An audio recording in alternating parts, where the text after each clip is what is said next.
Oro Valley, the Valley of Gold, encompasses a rich heritage that has shaped our modern, vibrant community.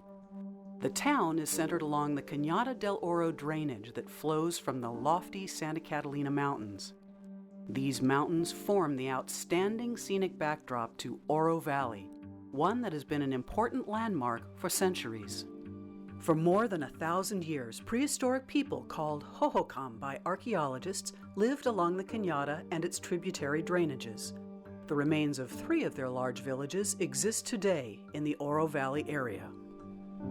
The Honey Bee Village, located above Honey Bee Wash near the Rancho Vistoso neighborhood and the Splendido retirement community, was occupied between AD 500 and AD 1200.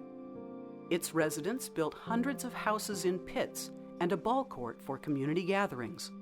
A portion of this village is preserved for public use and historical interpretation by Pima County. The Romero Ruin in Catalina State Park also contains pit houses, 2 ball courts, and extensive agricultural fields. Smaller hunting and gathering camps and an impressive series of petroglyphs carved into basalt boulders surround this village. Another Hohokam village, known as Sleeping Snake, was excavated to make way for a golf course and residential development in Stone Canyon at the base of the Tortolita Mountains. The Hohokam knew their environment well.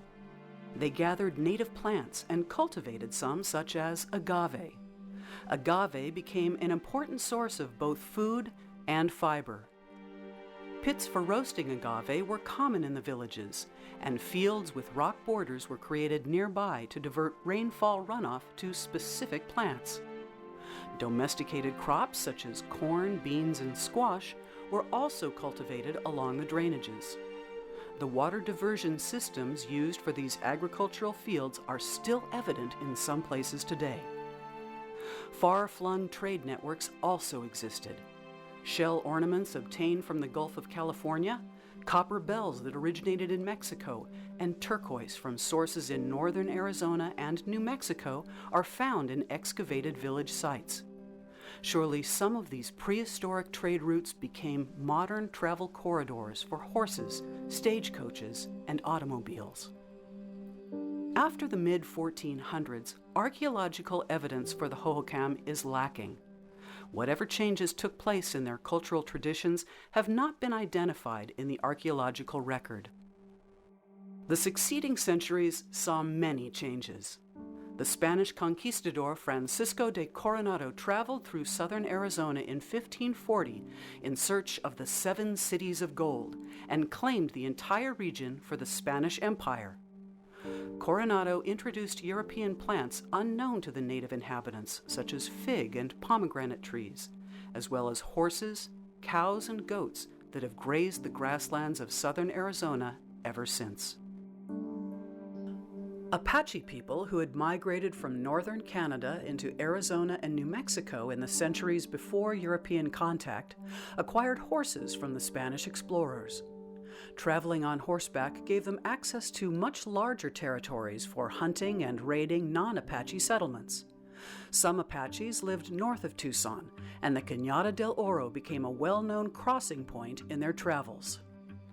To the south and west of the Spanish Presidio of Tucson, established in 1776, native people, known historically as Papago and today as Tohono O'odham, continued centuries of traditions in adapting to the arid landscape. Cultivating the Three Sisters crops of corn, beans, and squash was a mainstay of their economy. In 1821, Mexico gained title to the lands that had previously been controlled by Spain. And, not too long after that, in 1854, land south of the Gila River, including the Oro Valley area, became part of the United States of America through the Gadsden Purchase. Arizona became an official territory in 1863. It was into this territory that ranchers and homesteaders moved. They knew and had contact with the relatively few Apache and Tohono O'odham people who still lived in their traditional homelands. Most of the native peoples had been forced onto federal Indian reservations during the 1870s to make way for American settlement. The Apache Wars in southern Arizona did not end until after Geronimo's final surrender in 1886. Francisco Romero was one of the area's first cattle ranchers. He settled on a high ridge in what is now Catalina State Park and used the rock walls of the prehistoric Romero ruin to build his home. The best-known cattle rancher in Oro Valley is George Push. He and his partner John Zellweger established the PZ Ranch in about 1874. It soon became known as the Steam Pump Ranch because the men purchased a steam engine to provide a dependable supply of water from the well at the ranch headquarters. Cattle being transported for sale were watered here before being loaded on railroad cars. And travelers along the Oracle Highway found it a convenient stopping point north of Tucson. The Push family also used the ranch as a stopping point in trips from their home in downtown Tucson to the PZ Feldman Ranch they owned in the San Pedro Valley. Stories passed down by family members tell of Matilda Push's good relations with the Indians. She traded food staples such as flour, sugar, and coffee to those who came to the ranch. In exchange, she received baskets and blankets. Apache and Papago baskets and Navajo rugs obtained by Matilda still remain in the Push family. In addition to being a well-known cattleman and Tucson businessman, George Push was also involved in politics. He was a member of the Constitutional Convention in 1910 that led to Arizona's statehood in 1912. In the years after this, he suffered a series of strokes and died in 1921. Many of his documents and records have been donated to the Oro Valley Historical Society by his grandson. In 1933, a new era began at the ranch when Jack Proctor purchased the largely abandoned ranch from the Push estate. Proctor, with his family, had recently moved to Tucson to manage the downtown Pioneer Hotel. He built a new home on the property and used the ranch to raise chickens for the hotel restaurant. He also raised prize bulls and held community gatherings and parties at the ranch. After his death, ownership passed to his grandsons, and the ranch houses continued as a family residence. Other early 1900s ranches and homesteads in the Oro Valley area provided names for roads, commercial centers, and natural landmarks. Push Ridge and Push Peak were named after George Push before 1900, and the Push Ridge Wilderness, established by Congress in 1978, takes its name from these distinctive landmarks. Sutherland Wash and Romero Canyon take their names from early ranchers. The Rooney Ranch Shopping Center sits on the old Rooney Ranch. McGee, Hardy, and Overton, now modern roadways, were named after homesteaders before the late 1930s. Settlement along the Cañada del Oro increased after World War II. The population boom in Tucson made some folks desire to live in rural areas with more natural settings. In 1958, a portion of the former Cañada del Oro Ranch was transformed into the area's first golf course with an associated community of luxury homes called Oro Valley Estates. This neighborhood, along with development of the nearby subdivisions of Shadow Mountains Estates, Suffolk Hills, and Campo Bello, included residents who enjoyed the rural setting outside of Tucson. That rural lifestyle was threatened in 1968 when Tucson Mayor Jim Corbett announced that he intended to annex all the areas surrounding Tucson city limits. Citizens in what would become Oro Valley mounted a concerted effort to incorporate as a separate town. The process was complicated, contentious, and time-consuming, taking 6 years before the Arizona Supreme Court directed the Pima County Board of Supervisors to incorporate the tiny 2.5 square mile town of Oro Valley in April 1974. Jim Cree, a civil engineering professor at the University of Arizona, is credited with being the founder of Oro Valley. He held many meetings in his living room, and when the town was finally incorporated, he served as the town engineer in a volunteer capacity, overseeing road improvements and the development of the El Conquistador Resort along Oracle Road. The first town police officer and town staff also served in a volunteer capacity.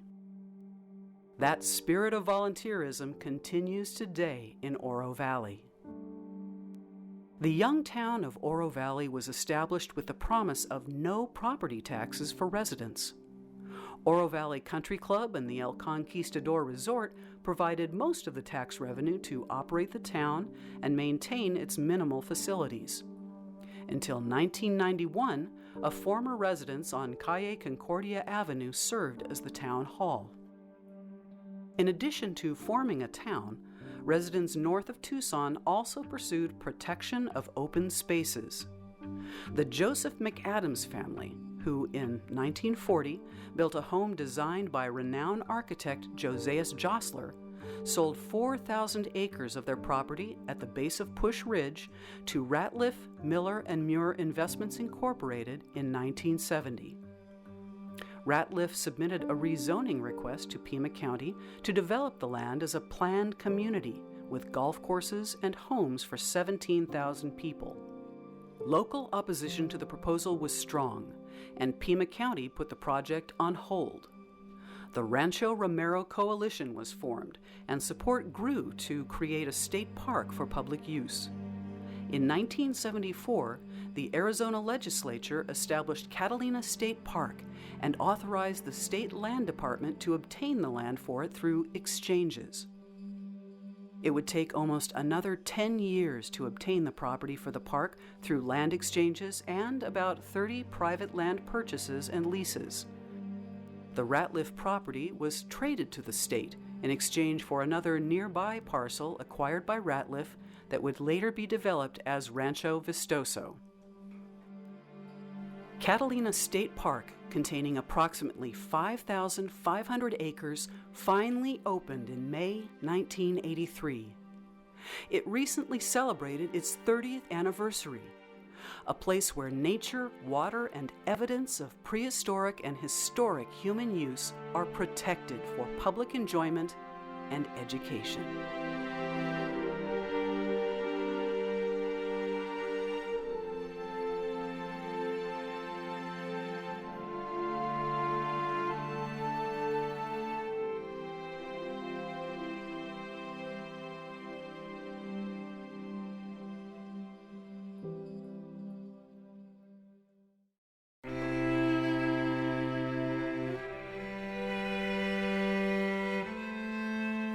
In the period of the 80s and 90s, Oro Valley's population growth was significant. In order to support a community moving from rural to suburban, from a bedroom community to a self-sufficient community, Oro Valley needed to expand services. The town understood that sales tax revenue was going to Tucson, and an increase in local retail was vital. In addition, the town needed to provide increased recreational opportunities. Longer term, there was the need to provide local employment opportunities as well. All of these needs ran headlong into environmental concerns consistent with a bedroom community. Politically, the early 90s were turbulent. The growth engine was revved up and irreversible. Compromise with environmental preservation was accomplished, and an example during this period was Honeybee Canyon. Honeybee Canyon was a highly desirable hiking experience, but was also attractive to development. Hikers still enjoy the trail, and nearby homes enjoy the views. At the same time, the town purchased private property for recreation rather than residential development. The riverfront park with its ball fields and ramadas was proposed for apartments. Strong citizen involvement resulted in the space being purchased and rezoned for park or open space. A similar decision was made near Copper Creek Elementary School, where adjacent land proposed for residential use was purchased and preserved as open space. Controversy surrounded a proposal to build a library on the town hall campus. The expense was daunting and support uncertain. Without question, the Oro Valley Library has proven to be an essential and central educational and interactive community value. With the friction over the pace of growth, the town during this period demonstrated balance in the acquisition of park space, including the additional purchase of the Naranja town site. The town site was intended for some town facility expansion, but the citizen support for more recreational amenities created a master plan, including a community center, performing arts facility, and dog park, passive as well as active recreation space. Subsequently, the cost of development consistent with the approved plan challenged citizens financially, and the bond issue was defeated. Oro Valley intends to add multi-use fields and a dog park, but the ultimate, final use remains of interest and debate. Another key to balance of growth and conservation during this period was the recognition of the town's most important historical property at Steam Pump Ranch. Although the owners wished to develop the property because of its location on Oracle Road and strong market demand for commercial use, the town utilized a county bond issue to raise the money to purchase the entire property. The town is faced with significant costs for restoration, and it is likely to be years before the ranch achieves its intended purpose as a cultural center for historic research as well as tourism and special events. Keeping the scales balanced is difficult. The town approved an ordinance declaring Oracle Road and Tangerine Road scenic corridors. This meant larger setbacks for development, maintaining vegetation and reduction of visual impacts. At the same time, the town created an industrial park, Innovation Park,